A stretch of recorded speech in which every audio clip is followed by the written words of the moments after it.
Good morning students.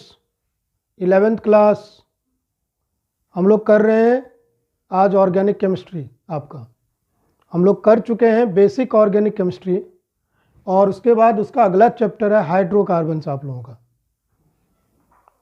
आपको good afternoon भी करता हूं क्योंकि पता नहीं दोपहर के टाइम में देख रहे होंगे आप लोग, और गुड इवनिंग यदि इवनिंग टाइम में देख रहे हैं। टाइम कोई भी हो, हमें केमिस्ट्री सीखनी है और दूसरा सब्जेक्ट भी सीखना होता है। हमें यहाँ पर भी क्या करना है, कॉन्सेप्ट्स अच्छी तरह से सीखने हैं। ऑर्गेनिक केमिस्ट्री का 11th में ये पूरा बेस है। यदि ये सब हमें समझ आने लगा है तो फिर आगे ऑर्गेनिक केमिस्ट्री समझने में कोई भी दिक्कत नहीं आएगी। तो प्लीज़ पेन पेपर लेकर बैठें और हम लोग शुरू करते हैं। हम लोग करने जा रहे हैं चैप्टर 13 आप लोगों का हाइड्रोकार्बन है। इसका पार्ट 1 करेंगे क्योंकि वीडियोज़ को अलग अलग पार्ट में हमें बनाना पड़ेगा, एक साथ पूरा चैप्टर नहीं दे सकते। It is very long chapter. तो हमें इसमें करना है पार्ट 1 में इंट्रोडक्शन हाइड्रोकार्बन्स का, उसके बाद क्लासिफिकेशन करना है इसका, और इसी में आइसोमेरिज्म वगैरह सब भी ले लेंगे। फिर उसके बाद हमें करना है प्रिपरेशन ऑफ एल्कीन्स। एल्केन को कैसे प्रिपेयर किया जाएगा, उनके लिए क्या क्या केमिकल रिएक्शंस रिक्वायर्ड है, और उसके बाद इनकी फिजिकल प्रॉपर्टीज़ करेंगे हम। तो चलिए शुरू करते हैं। सबसे पहले हमारे पास है इंट्रोडक्शन। तो हाइड्रोकार्बन्स हमारा है क्या? तो हाइड्रोकार्बन्स जैसे कि नेम ही सजेस्ट कर रहा है, बेसिक ऑर्गेनिक केमिस्ट्री में भी मैंने इसका डेफिनेशन बताया था। ऑर्गेनिक केमिस्ट्री की डेफिनेशन ही है हाइड्रोकार्बन एंड उनके डेरिवेटिव्स की स्टडी। अब हाइड्रोकार्बन क्या चीज़ है? It is the compounds of carbon and hydrogen only. जब इसमें कोई भी फंक्शनल ग्रुप नहीं लगाया जाए, कार्बन एंड हाइड्रोजन के अलावा कोई और एटम नहीं लगाया जाए, तो उसको हम कहेंगे हाइड्रोकार्बन्स। और यदि कार्बन एंड हाइड्रोजन के अलावा हाइड्रोजन को सब्स्टिट्यूट करके हम कोई और एटम वहाँ पर लगा देते हैं तो उसको हम कहेंगे फिर हाइड्रोकार्बन डेरिवेटिव्स। तो हमें यहाँ पर ओनली हाइड्रोकार्बन्स के बारे में स्टडी करना है। हाइड्रोकार्बन्स की स्टडी क्यों रिक्वायरमेंट है, और इसके लिए अलग से branch of chemistry organic chemistry क्यों आता है? क्योंकि हाइड्रोकार्बन्स बहुत सारे हैं। कार्बन की ऐसी प्रॉपर्टीज है कि बहुत सारे कंपाउंड्स हैं, तो उनको हमें यहाँ पर स्टडी करना है। हाइड्रोकार्बन का सोर्स क्या है? तो मेन सोर्स यहाँ पर आप ले सकते हैं वुड, चारकोल, पेट्रोलियम। ये सब जो है मेन सोर्स है हाइड्रोकार्बन का। पेट्रोलियम हम जानते हैं, हम अर्थ से उसको ऑब्टेन करते हैं। कोल गैस आजकल नेचुरल गैस है, LPG liquefied petroleum gas, CNG compressed natural gas, इन सब में हाइड्रोकार्बन्स है। तो हाइड्रोकार्बन्स का बहुत ज़्यादा इंपॉर्टेंस है। इतने ही एग्जाम्पल्स हमें समझ आ जाता है। बाकी और भी कोई ऑर्गेनिक कंपाउंड जो हमारे लिए इंपॉर्टेंट है, हाइड्रोकार्बन्स वहाँ पर उनके लिए सबस्ट्रेट का काम करता है, उनको प्रिपेयर करवाने का काम करवाता है। तो इस तरह से हाइड्रोकार्बन हमारे लिए बहुत ज़्यादा इंपॉर्टेंट है। अब हाइड्रोकार्बन की क्लासिफिकेशन हम कैसे दे सकते हैं, उसको हम यहाँ पर देख रहे हैं।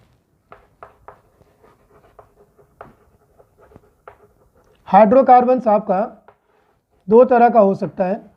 एक हमारा ए साइक्लिक, एक नॉर्मल क्लासिफिकेशन है ये, ए साइक्लिक, और एक हो सकता है साइक्लिक।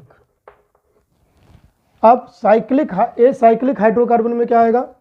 ये हमारा एक्चुअली ओपन चेन और ब्रांच्ड हाइड्रोकार्बन्स होंगे यहाँ पर। यानी इसमें ओपन चेन रहेगा, यहाँ पर क्या रहेगा? रिंग। तो रिंग हाइड्रोकार्बन यहाँ पर आएगा। जैसे ओपन चेन वाले को हम आगे सैचुरेटेड एंड अनसैचुरेटेड में इसको हम कर सकते हैं, सैचुरेटेड एंड अनसैचुरेटेड। तो सैचुरेटेड में जब कार्बन कार्बन के बीच में ओनली सिंगल बॉन्ड आए, ओनली कार्बन और कार्बन को देखना है, तो कार्बन कार्बन के बीच में यदि चेन में ओनली सिंगल बॉन्ड है तो दे आर सैचुरेटेड हाइड्रोकार्बन। तो यहाँ पर क्या होगा? सी सी सिंगल बॉन्ड ओनली,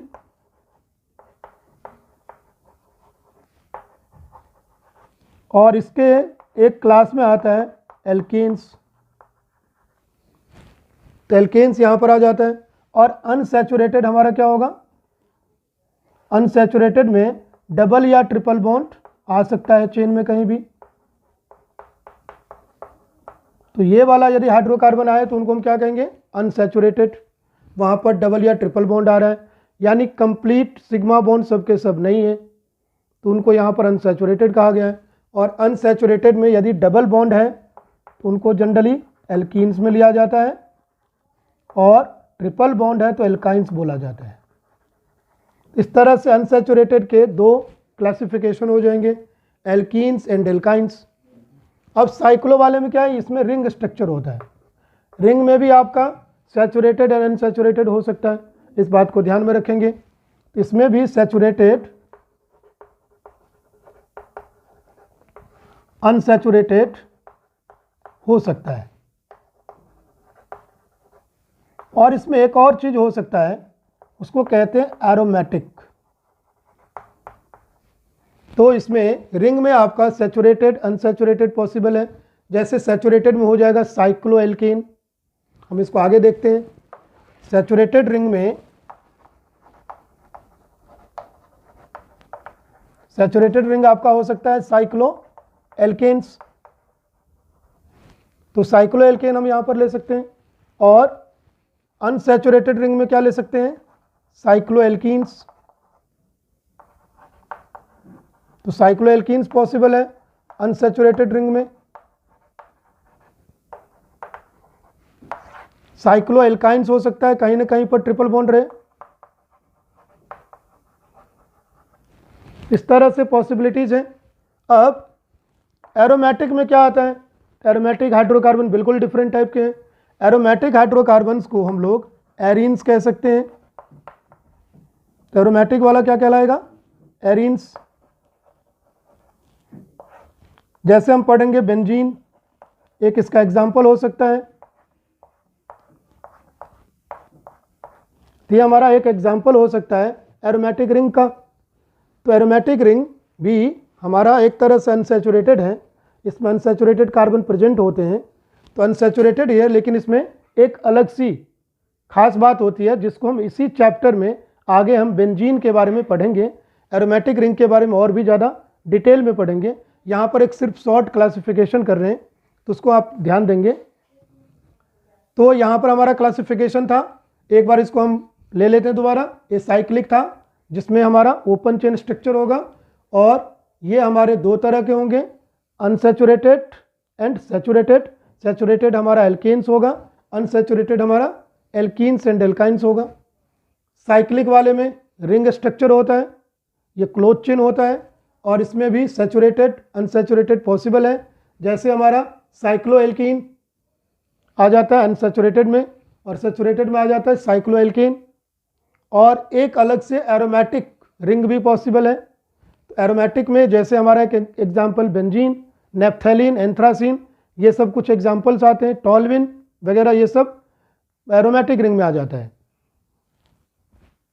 तो हम लोग यहाँ पर कुछ एग्जाम्पल्स ले रहे हैं। जैसे हमारे पास सैचुरेटेड है, तो सैचुरेटेड हाइड्रोकार्बन्स हमारा एल्केन्स, इसमें मैं साइक्लिक और ओपन चेन दोनों लूंगा, एल्केन्स एंड साइक्लो एल्केन्स हो सकता है।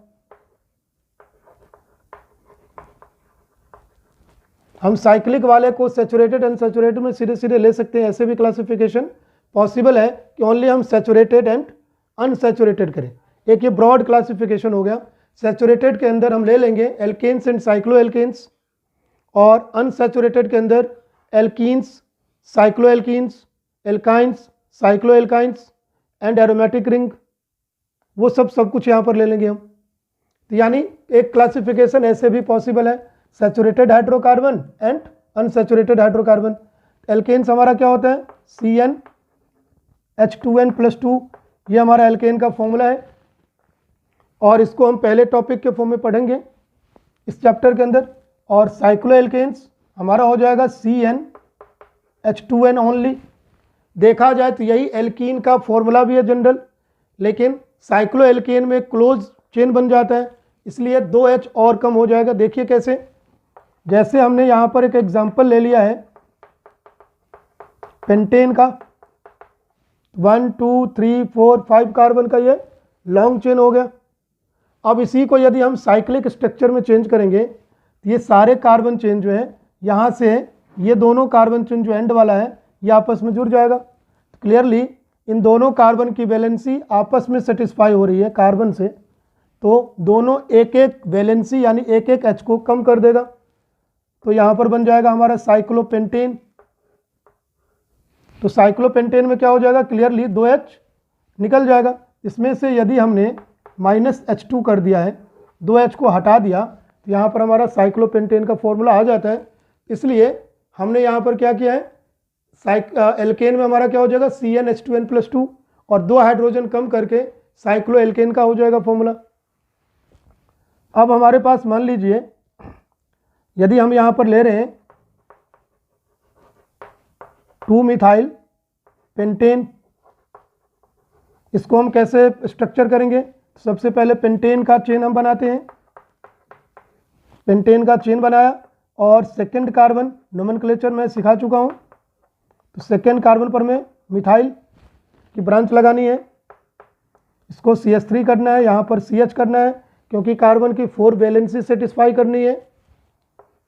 यहाँ पर H2 हो जाएगा क्योंकि 2 वैलेंसी पहले से सेटिस्फाई है कार्बन से, यहाँ पर भी H2 हो जाएगा और यहाँ हो जाएगा H3। इस तरह से हमारा 2-मिथाइल साइक्लोपेंटेन हो जाता है। और इसमें भी आप देखेंगे हमारा जो यहाँ पर फॉर्मूला है ये है C6, क्योंकि यहाँ पर ब्रांच है C6H14 है। तो आप देखेंगे इसमें क्या हो जाएगा, यदि हम इसको साइक्लिक में चेंज करेंगे तो C6H12 हो जाएगा, भले हम इसको CH3 को ब्रांच में रखें। जरा देखिए, सबसे पहले हम यहाँ पर बना रहे हैं पेंटेन एक और उसमें लगा दिया CH3, कहीं भी लगा सकते हैं क्योंकि साइक्लिक ग्रुप में क्या होता है, हर एक पोजीशन आइडेंटिकल की तरह काम करता है। लेकिन जब कम से कम 2 ग्रुप लगेगा तो उसमें पोजीशन को ध्यान रखना पड़ेगा, दूसरे के रिस्पेक्ट में, एक के रिस्पेक्ट में दूसरा कहाँ पर आना चाहिए। तो इसका भी फॉर्मूला हमारे पास क्या हो जाएगा, देखिए हर एक कार्बन के पास 2-2 H है, लेकिन यहाँ पर 1 H है, यहाँ पर भी 2 H आएगा क्योंकि हर एक कार्बन की रिंग में यदि जब तक कोई ब्रांच नहीं लगा है 2 वैलेंसी ऑलरेडी सेटिस्फाइड होती है।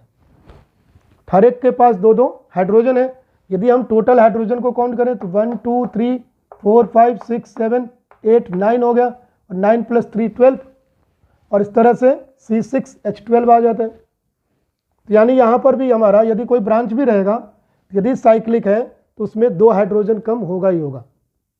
तो साइक्लो एल्केन में 2 हाइड्रोजन कम हो जाता है, इस बात को ध्यान में रखेंगे। अब इसका थोड़ा सा एक ले लेते हैं नोमेनक्लेचर का हल्का सा, एक कुछ एग्जाम्पल्स यहाँ पर। तो सबसे पहले समझ लेते हैं अनसैचुरेटेड हाइड्रोकार्बन को एक बार, जो कि हमारा ब्रॉड क्लासिफिकेशन है, मैंने मेंशन किया है।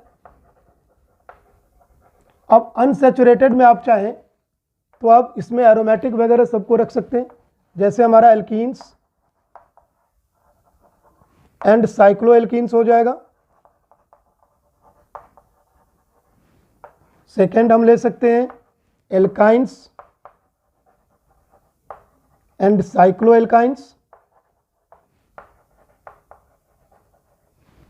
और थर्ड हम ले सकते हैं aromatic hydrocarbons.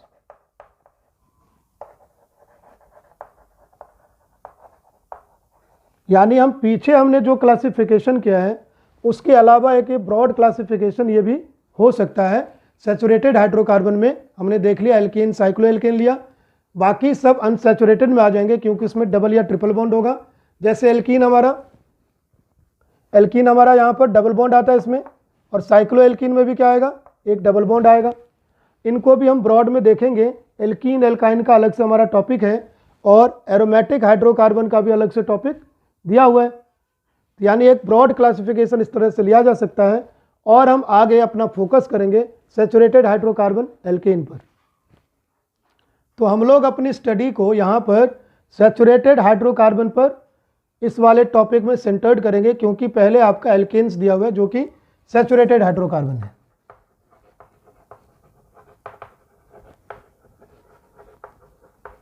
Saturated hydrocarbons, alkanes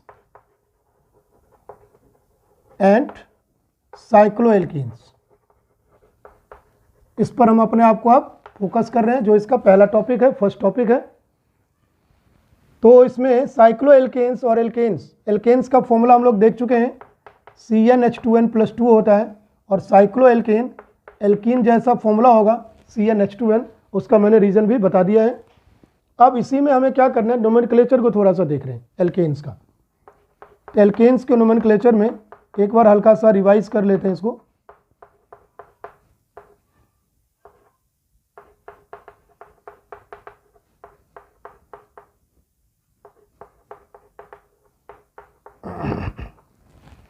अब जरा देखिए, इसमें सबसे पहले हमें क्या लेना पड़ता है, लॉन्गेस्ट कार्बन चेन, और उसके बाद ब्रांचिंग को कम नंबर देने की कोशिश की जाती है। तो देखिए लॉन्गेस्ट कार्बन चेन हमारा 1 2 3 1 2 3 4 5 ऐसे कर सकते हैं, 1 2 3 4 5 ये भी हो सकता है, 1 2 3 4 5 ये भी हो सकता है।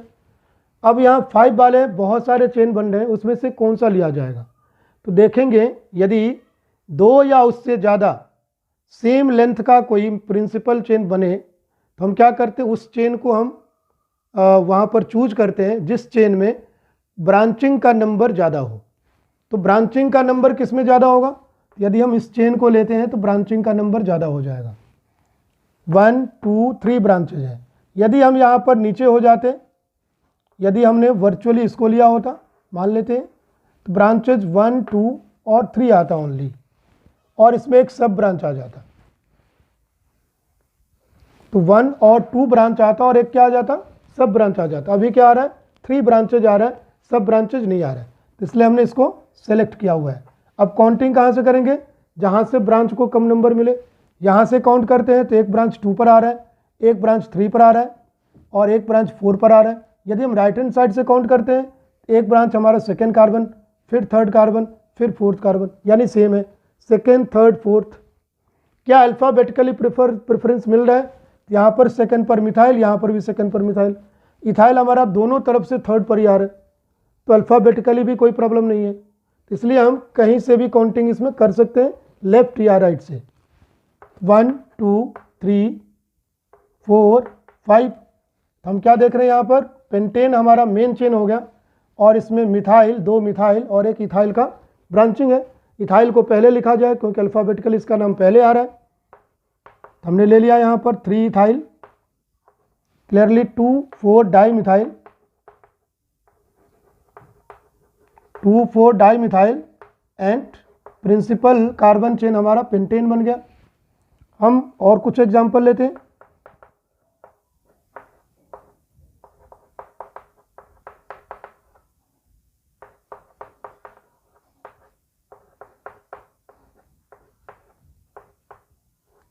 हमने यहाँ पर लगा लिया CH2 CH2 CH3,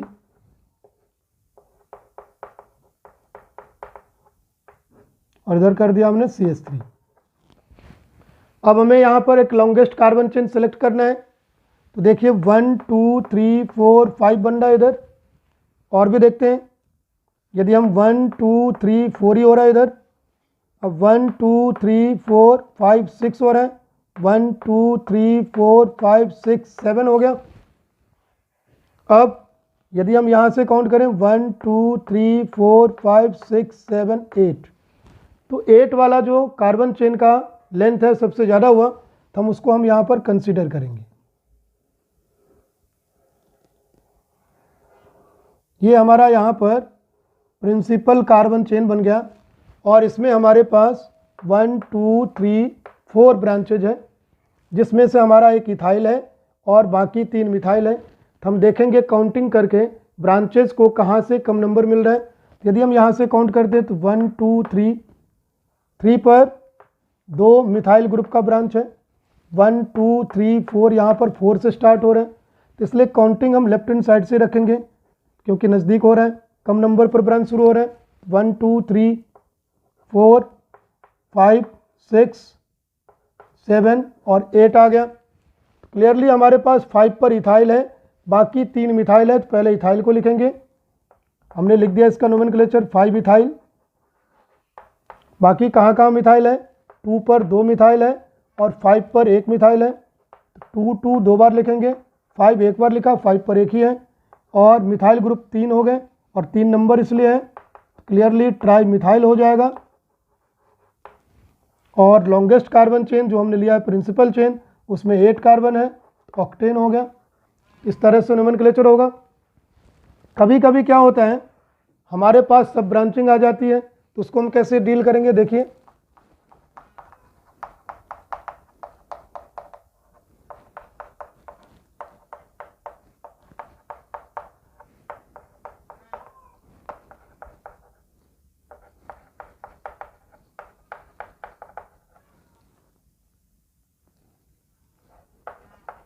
जैसे हमारे पास ये कार्बन चेन है एक, यहाँ पर हम क्या देख रहे हैं, हमारे पास 1 2 3 4 5 6 7 कार्बन का लॉन्गेस्ट चेन बन रहा है और यही सबसे बिगर कार्बन चेन आएगा।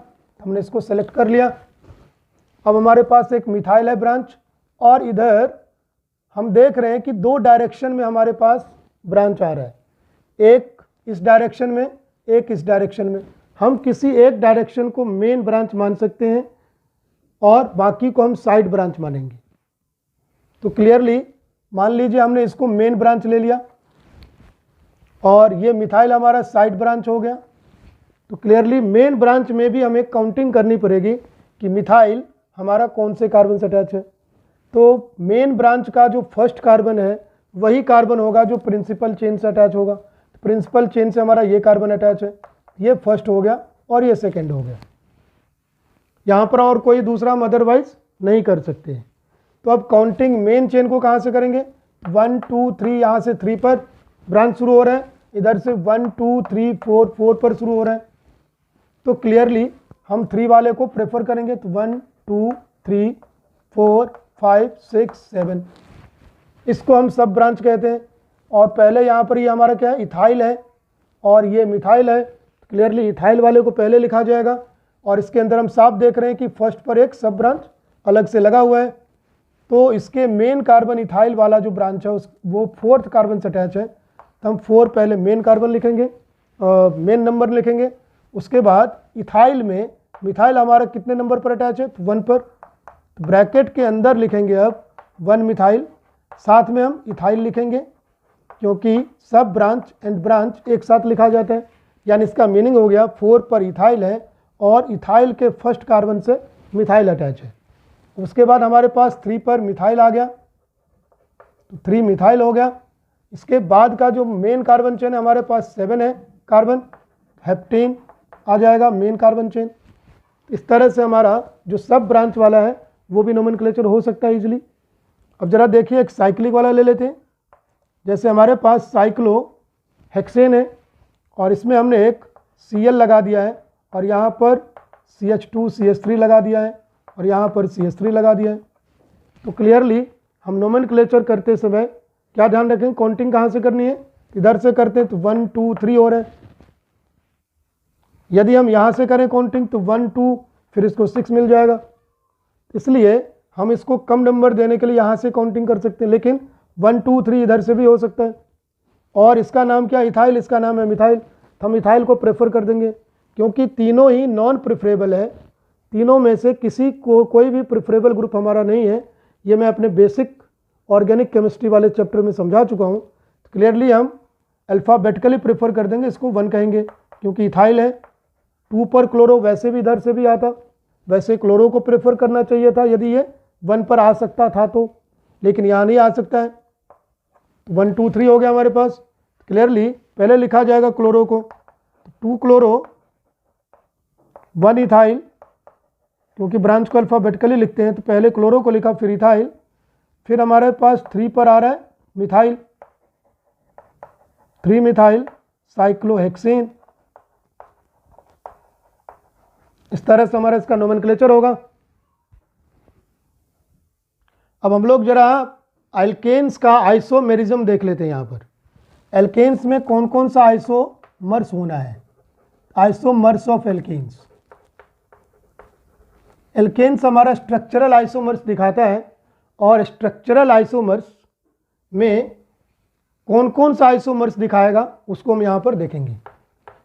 ये बनाता है स्ट्रक्चरल आइसोमर्स और स्ट्रक्चरल में से ये दिखाएगा एक चेन और ब्रांच आइसोमर,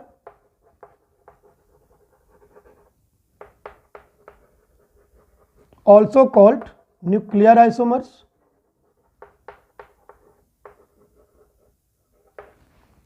सेकेंड दिखाएगा पोजिशनल आइसोमर्स।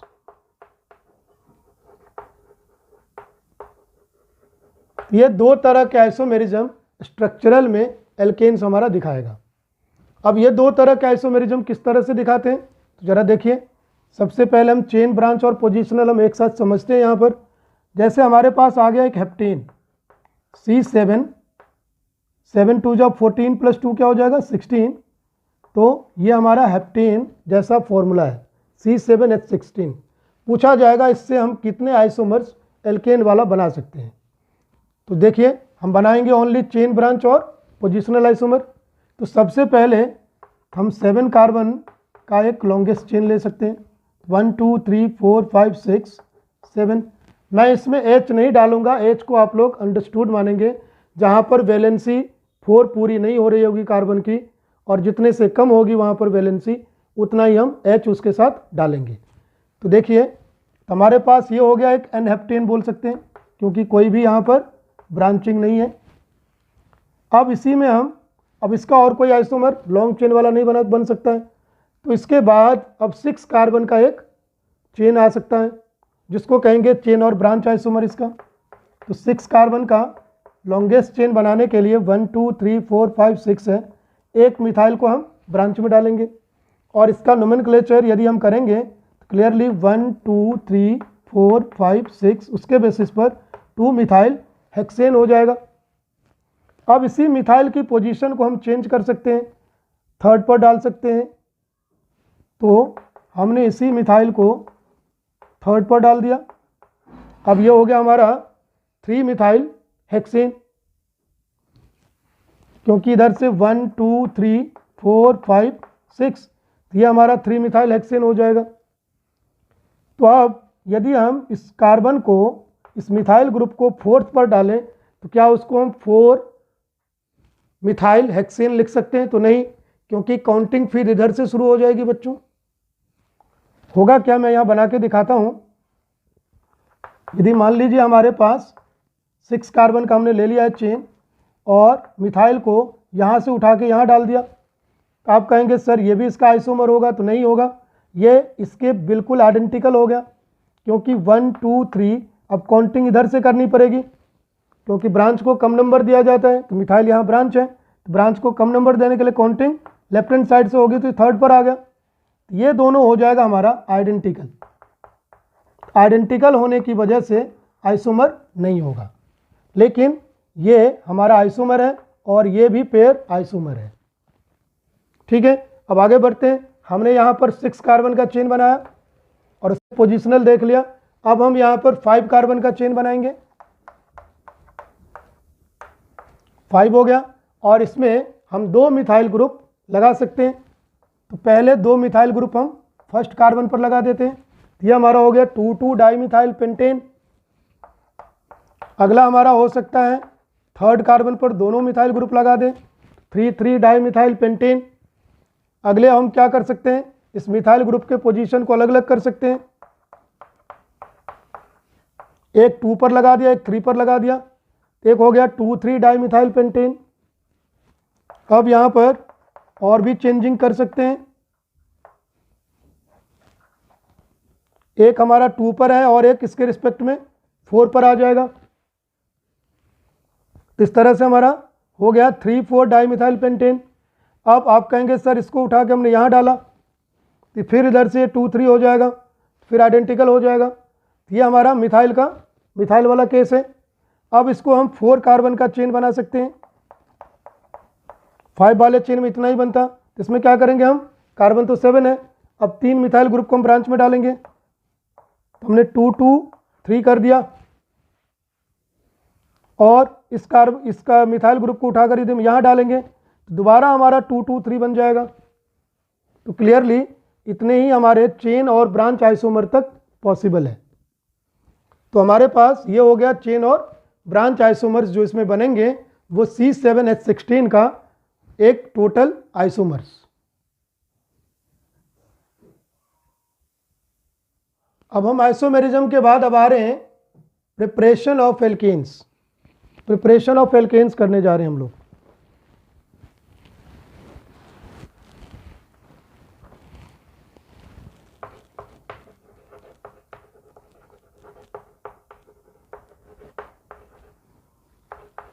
यानी हम यहाँ पर सीखेंगे कौन कौन से अलग अलग कंपाउंड से हम एल्केन को प्रिपेयर कर सकते हैं केमिकली।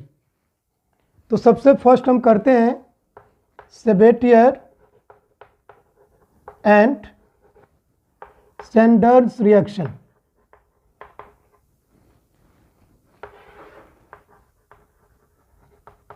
इसके थ्रू हम क्या कर सकते हैं, अनसैचुरेटेड हाइड्रोकार्बन को सैचुरेटेड यानी एल्केन में कन्वर्ट कर सकते हैं। अनसैचुरेटेड क्या हुआ, एल्कीन्स एंड एल्काइंस। इससे हम एल्कीन्स एंड एल्काइंस को हम एल्केन में कन्वर्ट कर सकते हैं।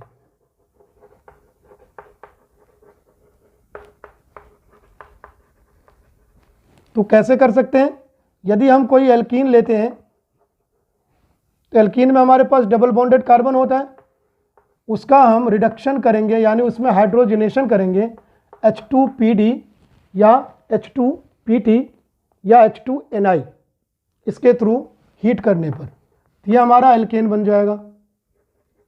और ऐसा ही एल्काइंस के साथ कर सकते हैं। इस तरह से हम फॉर्मूला की तरह पहले याद रखेंगे, उसके बाद हम इसका एग्जाम्पल देखेंगे। तो ये भी हमारा क्या होगा, एल्केन्स होगा। किस तरह से, एक हम एल्कीन्स लेते हैं, जैसे हमने यहाँ पर लिया है प्रोपीन। प्रोपीन में हम देख रहे हैं साफ साफ कि यहाँ डबल बॉन्ड है, यहाँ पर अनसैचुरेशन है। यदि दोनों को एक एक H प्रोवाइड कर दिया जाए तो क्लियरली क्या होगा, दोनों यहाँ से डबल बॉन्ड यानी पाई बॉन्ड जो है, जो कि वीक होता है, वो हट जाएगा और सिंगल बॉन्ड में कन्वर्ट हो जाएगा। हमेशा पाई बॉन्ड सिग्मा बॉन्ड बनना चाहता है। सिग्मा बॉन्ड बनाने के लिए उसको क्या करेंगे, अलग से एक एक एटम हमें देना पड़ेगा, है ना, वो एटम के नंबर पर डिपेंड करता है। तो देखिए यहाँ पर H2PD और क्लियरली यहाँ पर हमें ओनली 1 मोल की रिक्वायरमेंट होगी हाइड्रोजन गैस की, 1 इक्विवेलेंट की रिक्वायरमेंट होगी, क्योंकि यहाँ पर एक ही डबल बॉन्ड है। तो क्लियरली दोनों जगह HH का एडिशन हो जाएगा, क्या बन जाएगा, CH3 CH2 CH3। यदि मान लीजिए हमारे चेन में यदि 2 डबल बॉन्ड है, जैसे ब्यूटाडाइन है, इसको हमें ब्यूटेन में कन्वर्ट करना है, हम यहाँ पर 2H2 लेंगे और PD यानी सेबेटियर सैंडर्स रिएक्शन करवाएंगे हीट करने पर, यानी 2 मोल में, क्योंकि 2 डबल बॉन्ड है, तो क्लियरली हमें यहाँ पर ब्यूटेन मिल जाएगा। तो करस्पॉन्डिंग हाइड्रोकार्बन ब्यूटेन बनेगा हमारा। यदि हमारा कोई साइक्लिक है, हमने ले लिया है साइक्लोपेंटीन, इसमें भी एक ही डबल बॉन्ड है, क्लियरली H2PD करने पर यह हमारा साइक्लोपेंटेन बन जाएगा। इस तरह से डबल बॉन्ड कितने हैं, पाई बॉन्ड कितने हैं, उसके बेसिस पर हम एडिशन करते हैं। ये तो हो गया एल्कीन के साथ। इसी तरह से हम एल्काइन ले सकते हैं। एल्काइन यदि हमने इथाइन ले लिया है तो 1 मोल इथाइन को 2 मोल H2 की रिक्वायरमेंट होगी, क्योंकि यहाँ पर 2 पाई बॉन्ड है, उसको हमें सिंगल में चेंज करना है, तो दोनों को 2-2 H देने होंगे, तो क्लियरली 4H की रिक्वायरमेंट है। इस तरह से भी हम देख सकते हैं। तो हमारा ये क्या बन जाएगा, इथेन। यदि हमने 2 जगह पर ट्रिपल बॉन्ड ले लिया है, मान लीजिए हमारे पास ये है, तो 2 जगह पर है, तो क्लियरली हमें 4H2 चाहिए, इसका डबल चाहिए, क्योंकि यहाँ पर 1 2 3 4 पाई बॉन्ड्स आएंगे भैया। तो हीट करने पर हमें क्या दे देगा, ब्यूटेन।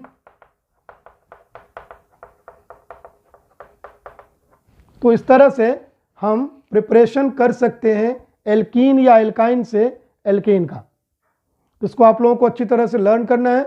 और इसका नेम रिएक्शन है सेबेटियर सैंडर्स रिएक्शन। नेम रिएक्शन है, इसलिए याद रखना है, आपके टेक्स्ट बुक में इसका नेम गिवन नहीं है। तो अब हम करेंगे यहां पर from alkyl halides.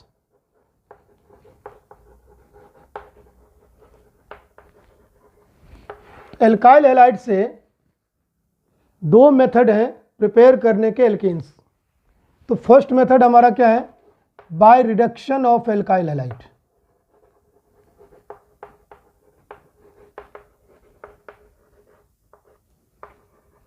Alkyl halide का हम रिडक्शन करेंगे। जैसे मान लीजिए एल्काइल हैलाइड का फॉर्मूला हम लिख सकते हैं RX, जहाँ पर R कार्बन चेन को दिखा रहा है, एल्काइल ग्रुप को, और इसको हम रिड्यूस करेंगे। यदि इसको हमने H दे दिया, ठीक है, तो H कहाँ से आएगा अब? तो हम जनरली लेते हैं Zn प्लस HCl। कोई भी रिएक्टिव मेटल के साथ हम एसिड ले लेंगे, एसिड जनरली HCl लेते हैं, और ये हमें 1 मोल ऑफ H2 गैस देगा, 1 मोल ऑफ हाइड्रोजन गैस देगा, जो इसको क्या करेगा, RH यानी एल्केन और HX में कन्वर्ट कर देगा।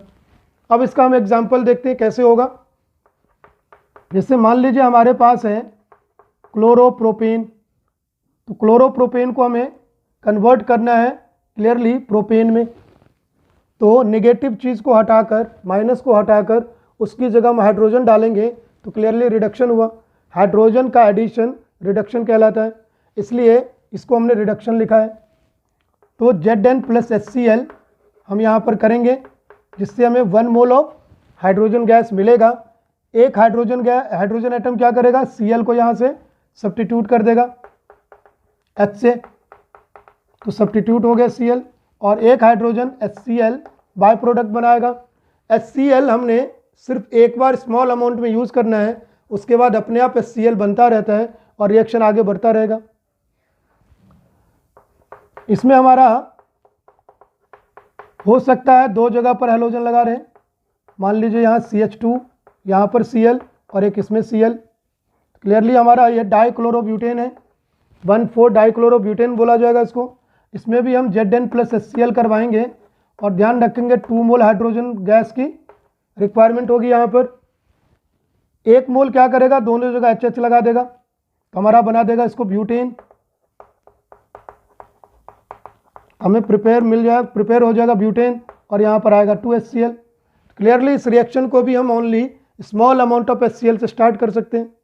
तो इस तरह से हम only small amount of HCl और Zn या कोई दूसरा रिएक्टिव मेटल लेकर हम एल्काइल हैलाइड को रिड्यूस करके एल्केन बना सकते हैं। यदि यहाँ साइक्लो एल्केन हुआ तो क्या करेंगे, तो उसमें भी सेम थिंग। जैसे हमारे पास साइक्लोपेंटेन है और इसमें लगा हुआ है क्लोरीन, क्लियरली इसमें यदि हम Zn प्लस HCl और हीट करेंगे तो हमें मिल जाएगा यहाँ पर साइक्लोपेंटेन प्लस HCl। इस तरह से हम प्रिपेयर कर सकते हैं रिडक्शन से। हम लोग अब करेंगे एल्काइल हैलाइड का दूसरा मेथड, जिसमें हमारा होगा ये वुर्ट्ज रिएक्शन, और ये एक नेम रिएक्शन है, अच्छी तरह से इसको समझना है। तो यदि किसी एल्काइल हैलाइड को हम रिएक्शन करवाते हैं Na के साथ इन ड्राई ईथर, ध्यान रखेंगे इसके 2 मोल रिएक्शन करते हैं Na के साथ, तो 2 मोल Na आएगा, और यहाँ पर बन जाएगा RR, यानी double number of carbon atom then alkyl halide वाला एल्केन, और बाय प्रोडक्ट 2NaX हो जाएगा। ये रिएक्शन पहले किस तरह से होता है उसको समझ लेते हैं, फिर हम रियल एग्जांपल देखेंगे एक बार। तो RX, हमारे पास 2 RX है, और यहाँ पर हमारे पास है 2 Na। ये दोनों Na क्या करेगा, X को यहाँ से ले लेगा, और 2NaX हमारा बाय प्रोडक्ट हो जाएगा, यानी यहाँ पर 2NaX आ गया। अब ये दोनों R ग्रुप बचा, ये दोनों R ग्रुप आपस में जुड़ के RR हमारा एल्केन बना लेंगे, तो ये हमारा एल्केन बन जाता है। लेकिन एल्केन में क्या है, double number of carbon atom, क्योंकि RR लगा हुआ है, double number of carbon atom then alkyl group. जैसे देखिए हमारे पास है क्लोरोइथेन, तो क्लोरोइथेन के 2 मोल रिएक्शन करेंगे। हमने इसको समझने के लिए उल्टा जैसे लिख लिया है, और यहाँ पर क्या होगा, 2 Na और ड्राई ईथर, तो दोनों Cl यहाँ से रिमूव हो जाएगा, और 2NaCl हमारा बाय प्रोडक्ट बन जाएगा। अब यहाँ क्या बचा, इधर बच गया CH3 CH2, इस CH2 का बॉन्ड एक कम हो गया, इधर इस CH2 का बॉन्ड कम हो गया, ये जुड़ के आगे CH3 है, दोनों जुड़ गए, क्लियरली ये RR बन गया हमारा, और टोटल कार्बन एटम 4 हो गए। यहाँ पर ओनली एल्काइल ग्रुप हमारा इथाइल था और यहाँ बन गया हमारा ब्यूटेन, और ये हमारा क्या था, क्लोरोइथेन। इस तरह से क्लोरोइथेन को हम ब्यूटेन बना सकते हैं। इसका बहुत ही यूजफुलनेस है रिएक्शन का, क्योंकि इससे हम क्या कर सकते हैं, कार्बन एटम को हम बढ़ा सकते हैं, यानी असेंडिंग ऑफ सीरीज कहा जाता है। किसी भी ग्रुप में यदि हम कार्बन एटम के नंबर को बढ़ा सकें तो उसको असेंडिंग ऑफ सीरीज का रिएक्शन कहा जाता है। ये असेंडिंग ऑफ सीरीज करेगा, कार्बन एटम के नंबर को इंक्रीज कर सकता है। यदि हम एक कंपाउंड से दूसरा कंपाउंड बनाना चाहते हैं और हमें कार्बन एटम को बढ़ाना है तो यहाँ पर हम वुर्ज रिएक्शन करवा सकते हैं। अब वुर्ज रिएक्शन का मैकेनिज्म टाइप क्या है और ये रिएक्शन किस तरह से होता है, तो इसके लिए 2 तरह के मैकेनिज्म का कंसिडर किया गया। एक तो आयोनिक मैकेनिज्म और एक फ्री रेडिकल मैकेनिज्म ले सकते हैं। तो आयोनिक मैकेनिज्म और फ्री रेडिकल मैकेनिज्म कैसे, तो सबसे ज़्यादा सुटेबल फ्री रेडिकल मैकेनिज्म करके माना गया है, क्योंकि यहाँ पर सोडियम हमारा एक ही इलेक्ट्रॉन दे सकता है। एक इलेक्ट्रॉन देने से फ्री रेडिकल बनेगा।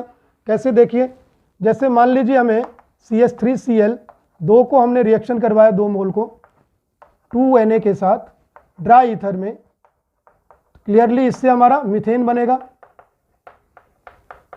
तो ये कैसे बनेगा उसको हम यहाँ पर देखते हैं। सबसे पहले CH3Cl पर Na जिसके पास एक सिंगल इलेक्ट्रॉन है वो अपना इलेक्ट्रॉन Cl को देगा, क्योंकि मेटल और हैलोजन का रिएक्शन काफ़ी ज़्यादा इजीली हो जाता है। तो यहाँ पर मेटल और हैलोजन का रिएक्शन होगा। क्लियरली Cl जो एक इलेक्ट्रॉन की शेयरिंग की वजह CH3 के साथ उसको रिटर्न कर देगा एक इलेक्ट्रॉन अपना, और इस तरह से हमारे पास आ जाएगा CH3 का रेडिकल और NaCl इधर बन जाएगा। लेकिन हमारे पास ये 2 मोल है, यहाँ पर 2 लिख लेते हैं, ये भी हमारा 2 होगा, और क्लियरली यहाँ पर 2 मोल ऑफ रेडिकल बन जाएगा और 2 NaCl हो जाएगा। अब ये दोनों मोल रेडिकल जो है CH3 का, ये आपस में एक एक इलेक्ट्रॉन दोनों के पास है फ्री, तो ये एक एक इलेक्ट्रॉन की बॉन्डिंग आपस में करेंगे और बना लेंगे यहाँ पर CH3 इथेन। तो इस तरह से हमारा डबलिंग ऑफ कार्बन चेन होता है। अब इसका लिमिटेशन क्या है, तो लिमिटेशन में आप देख रहे होंगे कि हम यहाँ से मीथेन नहीं बना सकते। हमने यहाँ क्लोरोमीथेन तो लिया है लेकिन मीथेन बन नहीं पाया, वो इथेन में कन्वर्ट हो गया, यानी मीथेन यहाँ पर प्रिपेयर नहीं हो सकता है। Methane can't be prepared. Secondly हमारा क्या है, एक लिमिटेशन ये हो गया हमारा वुर्ज रिएक्शन का। सेकेंड हम क्या ले सकते हैं, हम हर एक जगह देख रहे हैं only even number of carbon atom आ रहा है। हमने इवन वाला लिया फिर भी, यानी क्लोरोब्यूटेन लिया फिर भी, क्लोरोइथेन लिया फिर भी ब्यूटेन बन रहा था, और यहाँ पर क्लोरोमीथेन लिया फिर भी हमारा इथेन बन रहा है, यानी इवन नंबर कार्बन एटम वाला ही एल्केन बन रहा है, जिसको हम सिमेट्रिकल एल्केन भी कहते हैं। तो ओनली हम यहाँ पर सिमेट्रिकल एल्केन प्रिपेयर कर सकते हैं। ओनली सिमेट्रिकल एल्केन्स यानी इवन नंबर कार्बन एटम वाला हम एल्केन ओनली प्रिपेयर कर सकते हैं, ऑड नंबर वाला प्रिपेयर नहीं कर सकते हैं। यदि हमें odd number of carbon atom वाला एल्केन प्रिपेयर करना है या मीथेन प्रिपेयर करना है तो हमें क्या करना होगा उसको हम आगे देख रहे हैं। तो फ्रॉम एल्काइल हैलाइड में ही हमने यहाँ पर डिस्कस किया वुर्ज रिएक्शन में कि उससे हम only even number carbon atom वाला एल्केन प्रिपेयर कर सकते हैं। यदि हमें ऑड वाला करना हो तो क्या करेंगे हम, इसके लिए हम कर सकते हैं RX लेंगे और एक R' लेंगे। इसका रिएक्शन हम Li एंड CuI के प्रेजेंस में करवाएंगे, तो ये हमें दे देगा R'। ये हमें जो एल्केन देगा वो दोनों का मिक्सचर वाला बन जाएगा। इसको हम लोग कहते हैं कोरी हाउस सिंथेसिस। ये हमारा कोरी हाउस सिंथेसिस हम यहाँ पर करेंगे और इससे हमारा ऑड नंबर कार्बन एटम वाला एल्केन भी बनेगा। कैसे, जैसे हमने एक ले लिया CH3Cl और एक ले लिया CH3CH2Cl, और इसका रिएक्शन हम Li और CuI के साथ क्यूप्रस आयोडाइड के साथ करवा रहे। तो इसमें होगा क्या, एक तो इनका सेल्फिंग वाला प्रोडक्ट बनेगा वो फिक्स्ड है, यानी इससे हमारा इथेन बनेगा और इससे क्या बनेगा, ब्यूटेन। लेकिन इसमें क्रॉस प्रोडक्ट भी हमारा बनना है और ये ज़्यादा अमाउंट में बनता है, CH3 CH2 CH3 बनेगा एक। तो हमारा क्रॉस वाला प्रोडक्ट हमारा यहाँ पर प्रोपेन जिसमें odd number of carbon atom है प्रिपेयर हो गया। इससे क्या बनेगा, CH3 बन जाएगा और इसका अपना सेल्फिंग प्रोडक्ट क्या होगा, ब्यूटेन होगा। एक्चुअली यहाँ पर थोड़ा मिक्सचर ऑफ हाइड्रोकार्बन्स आ जाता है, तो मिक्सचर ऑफ हाइड्रोकार्बन्स आने की वजह से इसको हम लेबोरेटरी मेथड में नहीं ले सकते हैं। तो कोरी हाउस सिंथेसिस लेबोरेटरी मेथड में नहीं लिया जा सकता है, लेकिन ये इंडस्ट्रियली काफ़ी अच्छा है क्योंकि एक साथ कई तरह के एल्केन हमारे पास आ जाता है, यानी कम से कम 3 तरह का एल्केन यहाँ पर प्रिपेयर हो रहा है। अब हम एल्केन के प्रिपरेशन का लास्ट मेथड कर रहे हैं, थर्ड, जो कि हमारा है फ्रॉम कार्बोक्सिलिक एसिड्स।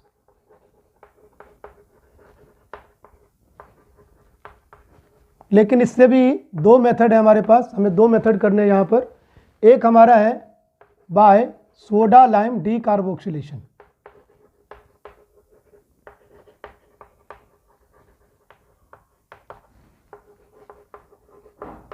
यानी कार्बोक्सिलिक एसिड में से हम कार्बोक्सिल ग्रुप को रिमूव करेंगे सोडा लाइम का यूज करके। जैसे मान लीजिए हमारे पास इथेनॉइक एसिड है और सोडा लाइम कहलाता है NaOH प्लस CaO का मिक्सचर। इसका हमें कॉन्क मिक्सचर लेना है और हीट करना है स्ट्रॉन्ग। उससे होगा क्या, यहाँ से CO2 जो ग्रुप है ये COO ग्रुप ये रिमूव हो जाएगा, सोडियम कार्बोनेट बना के। मैं यहाँ बाय प्रोडक्ट मेंशन नहीं कर रहा हूँ, हमें मेन प्रोडक्ट ओनली CH3 के साथ ये H इसकी वैलेंसी को सेटिस्फाई करके CH4 बना देगा और हमारा ये CO2 ग्रुप हट गया। इसका क्या प्रेफरेंस है, एक तो हम इससे मीथेन बना सकते हैं, यानी ऑड नंबर कार्बन एटम वाला एल्केन भी बना सकते हैं। साथ में हम क्या कर सकते हैं, तो यहाँ पर 1 कार्बन एटम लेस वाला जो कार्बोक्सिलिक एसिड से 1 कार्बन एटम कम होगा वो हम एल्केन प्रिपेयर कर सकते हैं। यानी इसका यूज डिसेंडिंग ऑफ सीरीज के लिए हो सकता है। तो डिसेंडिंग ऑफ सीरीज यानी हम एक कम कार्बन एटम वाला एल्केन प्रिपेयर कर सकते हैं इससे। तो कुछ एग्जांपल और देख लेते हैं। यदि हमने यहाँ पर ब्यूटेनॉइक एसिड ले लिया और इसमें हम सोडा लाइम के प्रेजेंस में हीट कर रहे हैं, क्लियरली यहाँ पर हमारे पास प्रोपेन आ जाएगा, यानी ऑड नंबर कार्बन एटम वाला एल्केन बन रहा है। इवन वाला भी बन सकता है। यदि हमने प्रोपेनॉइक एसिड ले लिया, इसको हम उसमें रिएक्शन करवाएं तो क्लियरली हमारे पास इथेन आ जाएगा। इससे हम सब तरह के एल्केन प्रिपेयर कर सकते हैं इस रिएक्शन से। अब इसी में हमारा दूसरा रिएक्शन आता है कोलवेज इलेक्ट्रोलिसिस।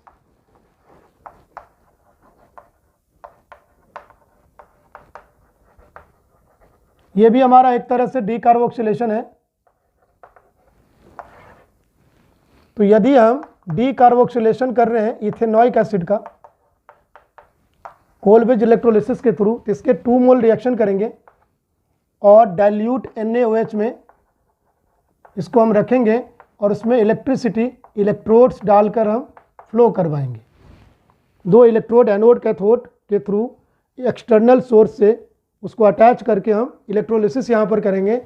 तो हमारा ये CO2 वाला ग्रुप तो हट जाएगा, Hb निकल जाएगा और ये जो एल्काइल ग्रुप बचा है कार्बोक्सिलिक एसिड में उसकी डबलिंग हो जाएगी। यहाँ पर हमारे पास आ जाएगा इथेन, क्योंकि यहाँ 2 एल्काइल ग्रुप बच जाता है। यानी यहाँ पर भी कार्बन चेन की डबलिंग होती है, बट 1 कार्बन एटम लेस करके, यानी COOH ग्रुप को हटाकर जो एल्काइल ग्रुप बचता है उसकी डबलिंग होती है यहाँ पर। यदि हमारे पास मान लीजिए यहाँ पर एग्जाम्पल ले लेते हैं एक,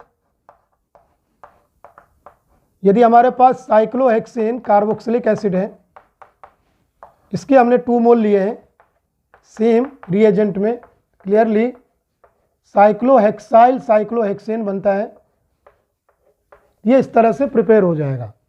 यानी क्या हम यहाँ पर ऑड नंबर कार्बन एटम वाला एल्केन बना पाएंगे? तो नहीं, क्योंकि यहाँ पर भी कार्बन चेन की डबलिंग हो रही है, ऑड नंबर कार्बन एटम वाला एल्केन नहीं बनेगा। क्लियरली क्या हमारा यहाँ पर मीथेन प्रिपेयर होगा? मीथेन यहाँ भी नहीं प्रिपेयर होगा। इसकी भी लिमिटेशन में है, methane can't be prepared.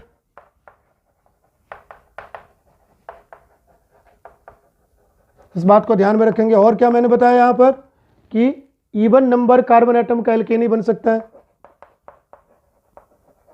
Alkanes having even number of carbon atom can be prepared only। इस बात को ध्यान में रखेंगे। अब हमें इसका मैकेनिज्म भी करना है, तो जरा हम मैकेनिज्म करते हैं। अब तो हम लोग कर रहे हैं mechanism of Colebrook electrolysis method. बहुत इंपॉर्टेंट है एग्जाम के पर्पज से। Colebrook electrolysis method.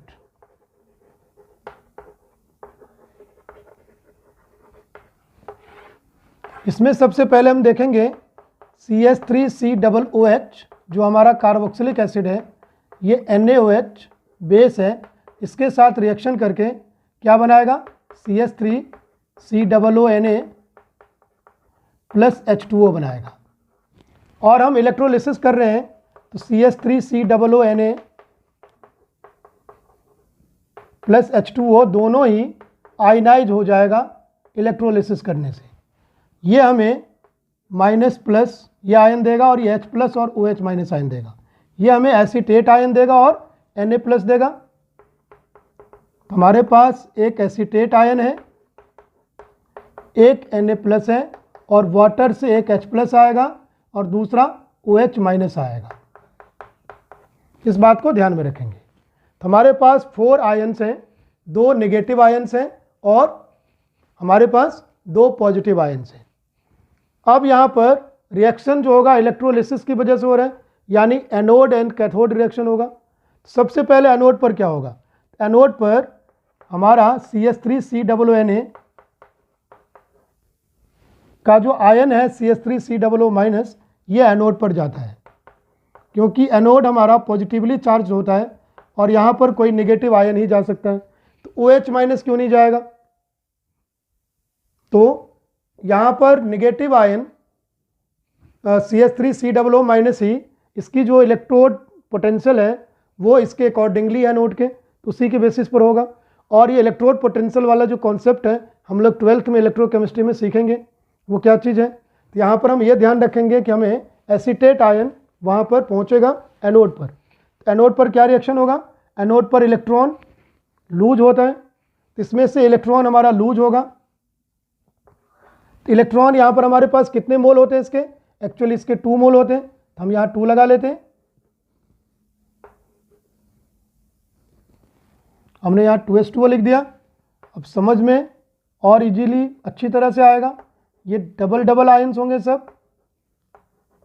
तो क्लियरली ये 2 आयंस हैं, तो क्या करेगा, ये दोनों के पास एक एक इलेक्ट्रॉन एक्स्ट्रा होगा ऑक्सीजन के पास, ये 2 इलेक्ट्रॉन लूज कर देंगे और 2 मोल ऑफ इसका जो है रेडिकल बनेगा, क्योंकि ऑक्सीजन का 1 इलेक्ट्रॉन इसके पास है। ऑक्सीजन के पास 6 इलेक्ट्रॉन है, तो 6 इलेक्ट्रॉन में से 1 इलेक्ट्रॉन बॉन्डिंग में है और 5 इलेक्ट्रॉन बाहर है। तो क्लियरली यहाँ पर ऑक्सीजन के पास टोटल 7 इलेक्ट्रॉन हो जाता है बॉन्डिंग इलेक्ट्रॉन को मिलाकर, और 7 इलेक्ट्रॉन वाली स्पीसीज क्या होती है, रेडिकल होती है। तो यहाँ पर एसीटेट रेडिकल बन गया हमारा। तो अब ये रेडिकल क्या करेगा, अपनी स्टेबिलिटी के लिए, जरा यहाँ पर देखिए ध्यान से, ये हमारा रेडिकल है और इसके पास 7 इलेक्ट्रॉन है, तो ऑक्टेट पूरी करने के लिए C जो है अपना इलेक्ट्रॉन यहाँ पर बॉन्डिंग में लगा देगा। क्यों लगा देगा, क्योंकि CO bond is more stable then CC bond, और ये मिथाइल ग्रुप यहाँ पर अलग हो जाएगा। यानी हमारे पास यहाँ पर आ रहा है 2 मिथाइल रेडिकल एंड 2 CO2 यहाँ पर निकल गया। अब ये दोनों मिथाइल रेडिकल जो है आपस में रिएक्शन करके, आपस में बॉन्डिंग करके, क्योंकि दोनों ही रेडिकल है, दोनों ही हेप्टेट है, अपनी ऑक्टेट पूरी करने के लिए बॉन्डिंग करेंगे, एक एक इलेक्ट्रॉन बॉन्डिंग में लगा के म्यूचुअल शेयरिंग करके, और ये बना लेंगे इथेन। अब यहाँ पर कैथोड पर क्या रिएक्शन होगा, तो उसको हम यहाँ पर देख रहे हैं।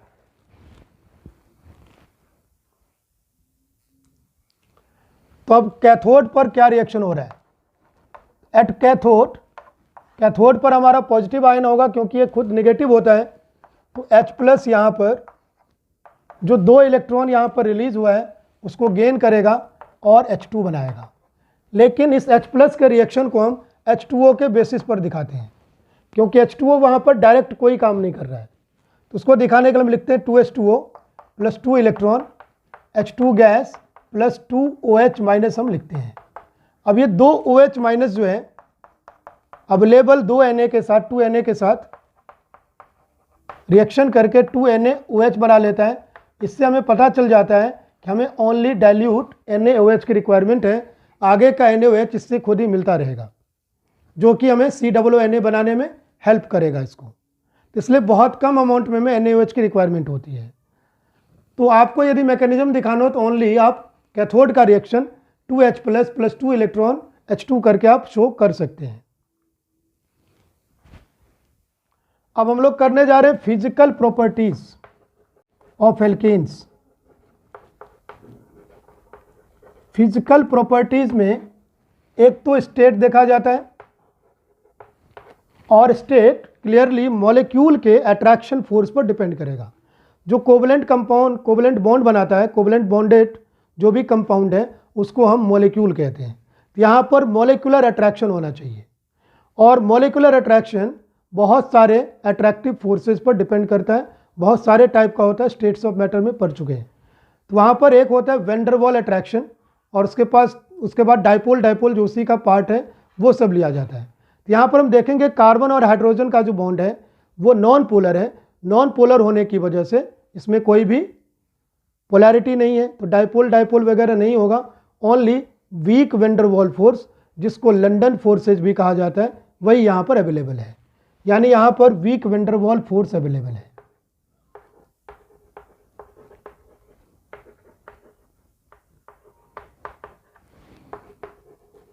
Week van der waals forces available है जिसको लंदन फोर्सेज कहा जाता है, डिस्पर्जन फोर्स भी कहा जाता है। मैं यहाँ लंदन डिस्पर्जन फोर्सेज लिख रहा हूँ, ये यहाँ पर अवेलेबल है और ये डिपेंड करता है मॉलिक्यूल के साइज पर एंड उसके मास पर। तो हम जानते हैं कि CH4 का जो मास है और साइज है दोनों बहुत ही ज़्यादा बड़ा नहीं है, तो क्लियरली वो हमारा गैस होगा।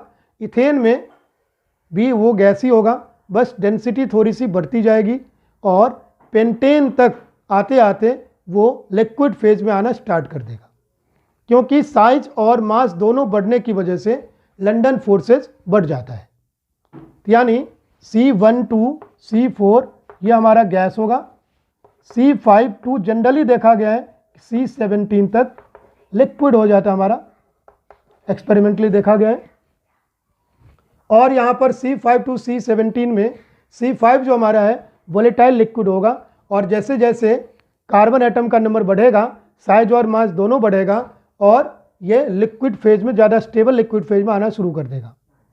अब इसके बाद क्या होगा, C17 से आपका जनरली और 18 से C17 ऑनवर्ड आपका ये सॉलिड में कन्वर्ट होना शुरू हो जाता है, क्योंकि मास और साइज बहुत ज़्यादा हो जाता है यहाँ पर। तो molecular attraction van der waal force होते हुए भी स्ट्रॉन्ग हो जाता है। अब स्टार्टिंग में क्या होगा, वैक्सी सॉलिड होगा, यानी काफ़ी सॉफ्ट सॉलिड होगा, फिर धीरे धीरे सॉलिड स्ट्रक्चर और ज़्यादा स्टेबल होता जाएगा, उसकी बॉइलिंग पॉइंट वगैरह सब बढ़ती जाएगी, स्टेबिलिटी आती जाएगी उसमें। अब हम स्टेट के बाद मेंशन करते हैं बॉइलिंग पॉइंट का। तो बॉइलिंग पॉइंट क्लियरली है कि कार्बन एटम का नंबर और साइज दोनों बढ़ता जा रहा है, कार्बन एटम का नंबर बढ़ने से साइज और मास दोनों बढ़ता जा रहा है, तो क्लियरली अट्रैक्टिव फोर्सेज जो है वो बढ़ेगा और अट्रैक्टिव फोर्सेज बढ़ने की वजह से आपका बॉइलिंग पॉइंट बढ़ता जाएगा।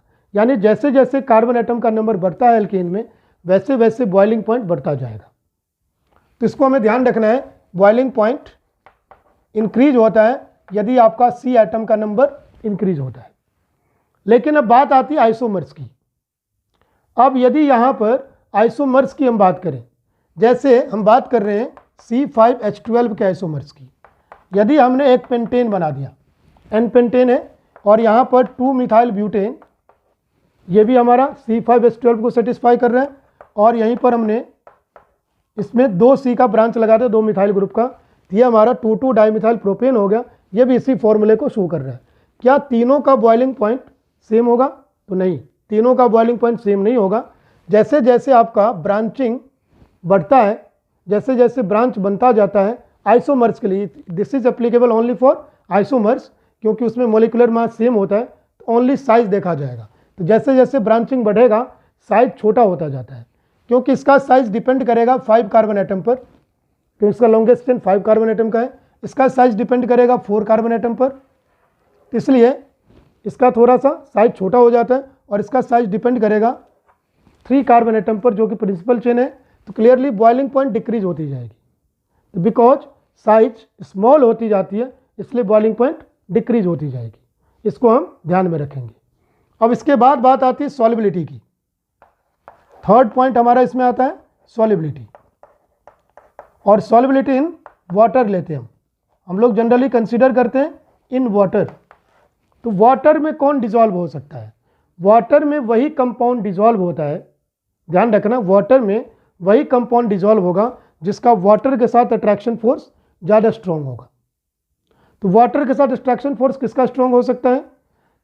तो उसी का जो या तो आयन में डिसोसिएट हो जाए या हाइड्रोजन बॉन्डिंग कर सके।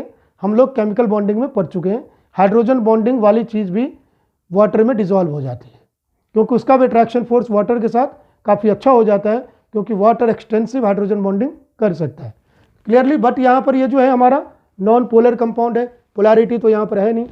पोलैरिटी नहीं होने की वजह से इसमें आयनाइजेशन भी पॉसिबल नहीं है, और ओनली कार्बन हाइड्रोजन होने की वजह से ना तो कार्बन हाइड्रोजन बॉन्ड बनाता है ना हाइड्रोजन बना सकता है।